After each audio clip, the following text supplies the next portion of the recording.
Okay, so here's the situation. I'm about to dive headfirst into the world of 90s rom-coms for the very first time. You need to leave! Yeah, you heard that right. Somehow, I missed out on the movies that practically defined an era. But hey, everyone needs a fresh experience every now and then, right? I mean, let's be real. When was the last time you did something for the first time? Well, my answer is today.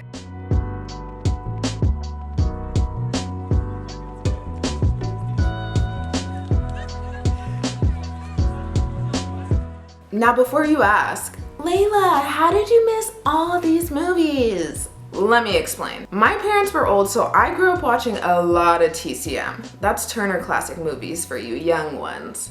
So my brain's real estate is mainly consumed by 50s and 60s films and classic Hitchcock thrillers. Alfred Hitchcock is still my favorite director, by the way. But fast forward to today, and I've seen plenty of modern movies, but I mainly enjoy heavy dramas like Beautiful Boy with Timothée Chalamet or Portrait of a Lady on Fire. Obsessed! But 90s rom-coms, somehow those never made the cut.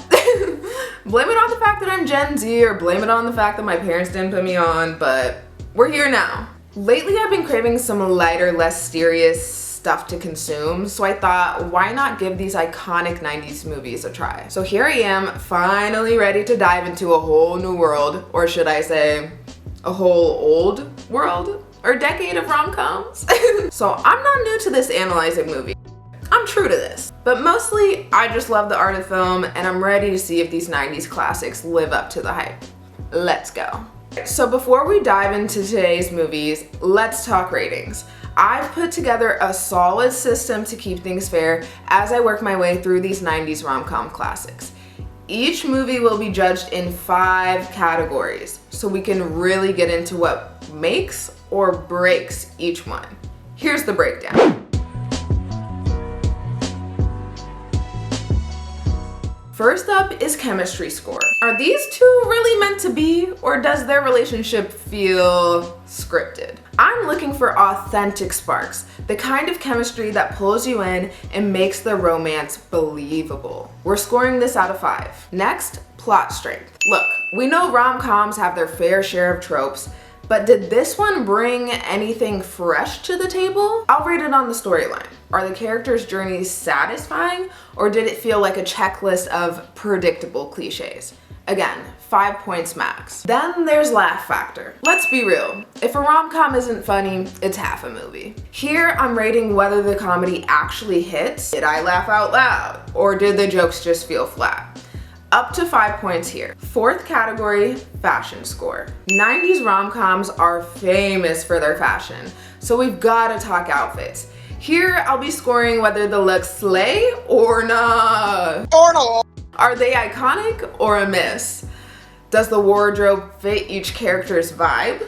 And maybe most importantly, would any of these looks eat down today? Again, out of 5. Finally, timelessness. Some movies age like fine wine, while others feel like they're trapped in a time capsule. This is all about whether the movie still feels relatable or painfully dated. 5 points on the line here too. So each rom-com can score up to a total of 25 points. And by the end of the series, we'll see which 90s classics truly stand the test of time. All right, let's get into today's movie and see how it stacks up. Today's 90s rom-com is a heavy hitter. Clueless! This one came up in almost every list of must-watch 90s movies, so of course I had to dive in and see what all the hype was about, and let's just say, I get it. From Cher's iconic wardrobe to the hilariously over-the-top dialogue, this movie gave me a lot to talk about, so let's break it down.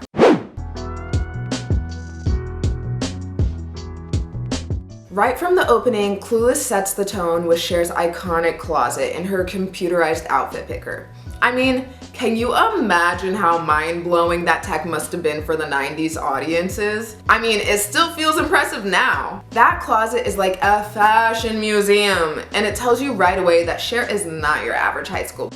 She says she's just a normal girl, but with her walk-in wardrobe and tech setup, she's obviously anything but ordinary. It's this instant contrast that grabbed my attention and sets the movie's playful tone. Then there's Cher's driving. The scene where she's in her pimped out Jeep, hits the curb and just casually goes, "Oh, that came out of nowhere." It's so funny because it's giving major, "I'm just a girl" energy. Like, she's just a girl. It has that meme energy of "nothing's my fault," which feels very Cher and very Beverly Hills. It made me giggle, and it also reminded me of how much each character plays with those stereotypical high school girl traits, but makes them kind of endearing. Dion's boyfriend Murray deserves a whole shout out for his style. He's dressed in head to toe 90s fashion. It's giving baggy, it's giving layered, streetwear down boots, and it doesn't feel dated at all. I could totally see someone rocking his look today in the streets of New York. This brings me to Dion and Cher's iconic plaid outfits. They're like living Bratz dolls, and every scene feels like a fashion showcase, which I was living for. A little further in, and we get some seriously timeless comedy with Cher's famous "as if." When she pushes that gross guy away, goes "as if," I was like, oh, okay. It's such an iconic moment, and I realized I'd seen it in memes and sound bites without even knowing it came from this movie. Lines like that and the overall vibe make the humor feel fresh, even now, which is crazy. And the pop culture references, oh my gosh, they're constant reminders that we're in the 90s, yet somehow they add charm rather than feeling out of touch. Even the soundtrack, full of 90s hits, it adds this perfect layer of atmosphere, rooting us right in that era without feeling dated. Of course, there's that classic Disney trope of the popular girl with the dead mom and the overworked dad, which really just results in Cher running wild. It's so giving Geek Charming in that specific way, which I don't know if that's a deep cut or something, but Geek Charming is my favorite Disney original movie, and it's the same trope. But anyway, sure, it's a little overplayed, but somehow it works here. It's a setup we've seen a million times, but they lean into it so much that it almost feels like a nod to the trope itself. One thing that stood out in a way that hasn't aged well, though, is the comment where Cher says, "Lucy, you know I don't speak Mexican?" What? Yeah, that was cringy and definitely has some problematic undertones for sure, but it's also a sign of the times, you know? Then there's the scene where characters casually drop the R word, which it really just reminds you that this movie is definitely from a different era, even though the heart of it is still so relatable. Then back to the wardrobe. Those little skirts, they're iconic.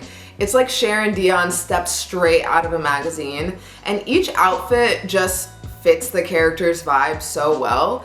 I think that's one of the reasons this movie became such a style influence. Amber's outfits especially are full on camp. I mean, she's costumey in the best way. Extra, over the top, and totally unique. Moving on. Ty's introduction and her journey felt really fresh. Funny enough, I couldn't stop seeing a young Ariana Grande in her. Like, when Ty first came on the screen, I was like, is that Ariana Grande?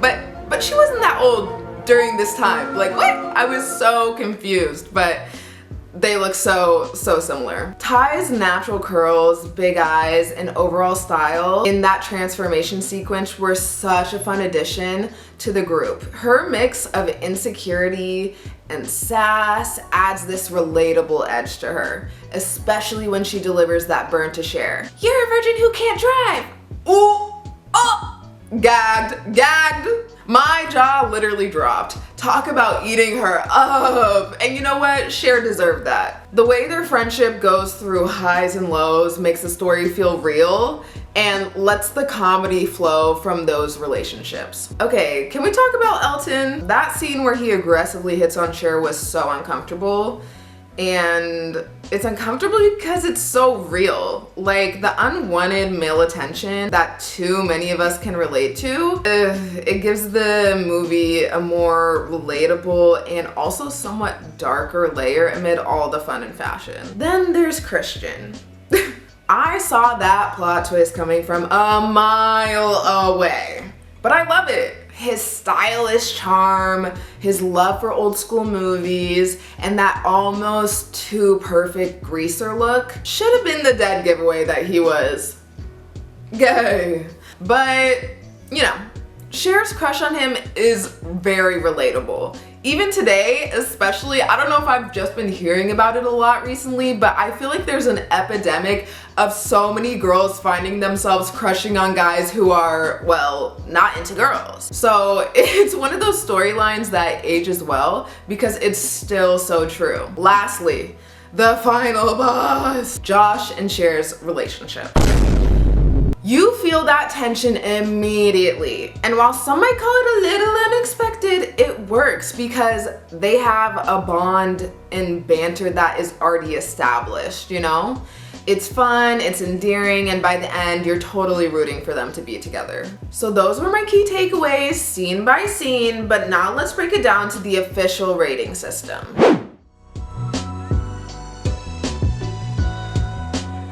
I'm giving Clueless a full 5 out of 5 for chemistry. The sparks between Cher and Josh? Total standouts. The tension was palpable from the first scene together. And I love that their romance slowly built over the film instead of being a typical rom-com rush. Even the secondary relationships felt believable, like Dion and Murray, who were chaotic but at the same time totally relatable. Their interactions felt like a real high school couple, bringing that extra layer of chemistry across the board. Next, we've got plot strength, and I'm rating this one a solid 5 out of 5. Yes, it had some cliches, you know, the rich popular girl with the workaholic dad and the do what she wants attitude, but the story had this constant momentum, especially with Cher's journey from meddling matchmaker to realizing her feelings for Josh. It was refreshing to see a rom-com that wasn't solely focused on the ups and downs of one singular relationship. Plus, Cher's initial disdain for high school guys sets her up perfectly for her to fall for someone outside of her circle. Hello, Josh! Moving on to laugh factor. I'm giving it a 4 out of 5.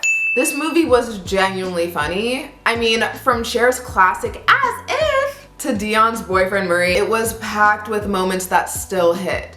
The humor totally held up, even when it was a little campier over the top.